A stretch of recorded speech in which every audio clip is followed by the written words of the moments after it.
Hi, my name is Akib. Welcome to my video assignment for dynamics and vibrations. In this video, I'm going to compare the turning radius of a car with front wheel steering versus a car with all wheel steering, and I will show you what the benefits of all wheel steering are. We will start off by looking at some of the vehicle parameters that are needed for this analysis. I defined the coordinate system with origin at center of mass. Now I'm drawing the tires of the vehicle. This is a top-down view. The dotted blue lines represent the front tires as one tire and same as the rear. To make analysis simpler, V is the velocity of the vehicle. A and B are the distances from the front and rear axles respectively to the center of mass. Beta is the body slip angle, which tells where the vehicle is headed compared to relative to the x-axis. Psi is the yaw rotation of the vehicle. Fy1 is the lateral force produced by the front tires. Fy2 is the lateral force produced by the rear tires. And delta is the steering input. We also need to define the slip angle. Now, slip angle is a complex term, but that can be explained in a separate video. But alpha 1 here is the slip angle of the front tires, alpha 2 is the slip angle of the rear tires. For the kinematics, the velocity components are in the x and y direction. For small angles or for small body slip angle, we can make this small angle approximation, and the angular velocity is just the rate of change of the yaw motion. For the acceleration, since we are only considering a steady state cornering, we'll only have the tangential and rotational components of the acceleration in the y-axis, and then we apply Newton's second law for the y direction, so the lateral direction. So the forces produced by the tires will be equal to the mass times the lateral acceleration. Now here I want to define the lateral forces in terms of the cornering stiffness of the tires and the slip angles of the tires. As I said, slip angle can have its own video, so I'm just going to define them here.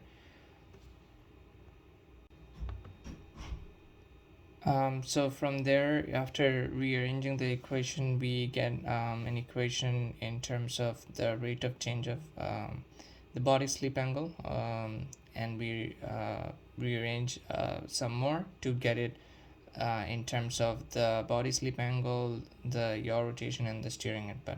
Now, to fully define or fully study the dynamics of this vehicle, we also need another equation of motion, because we are looking at the lateral direction, so there are 2 degrees of freedom. So for that, we are looking at the sum of the moments, which is equal to the moment of inertia about the z-axis times the angular acceleration of the car, and that gives us a second equation of motion.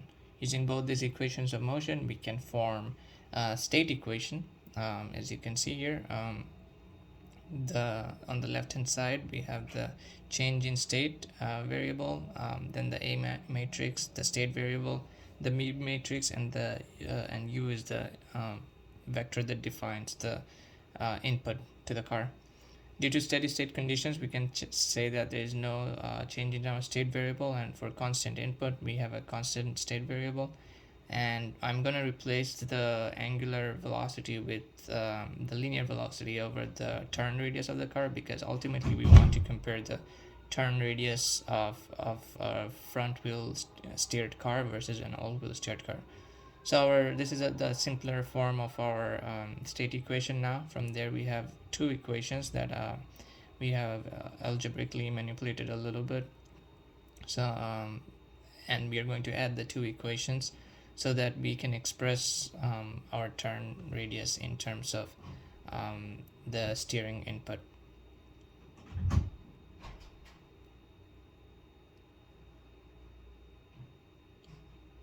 So as you can see, I added equations 5 and 6 to get the equation for our turn radius. And if you notice, for a specific mass and dimensions of a car with specific dimensions and moving at a specific velocity, the turn radius only depends on the steering input.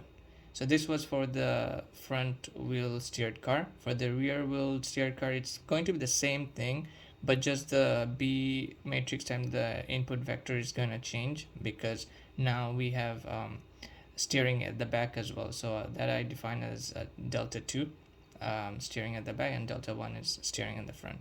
Now obviously the steering wheel is in the front, so the steering in the rear is controlled by a control system, and the steering angle in the back will be proportional to the steering angle in the front, and it will be controlled by a parameter q.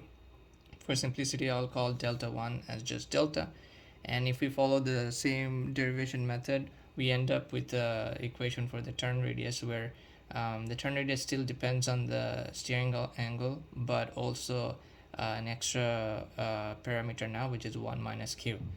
Now that we have the front wheel steering and all wheel steering turn radius equations, we can do a comparison. So the biggest question to answer here, what is the value of q?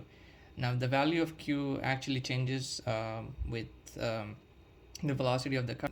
At lower velocities, we want the front and rear tires to move in opposite directions, so we can move through tighter corners, versus at higher speeds where we want them to move in the same direction, because if they moved in the opposite direction at higher speeds, the car would oversteer, and therefore we needed to move in the same direction. So for example, when it's going to a high speed expressway, it can easily switch lanes.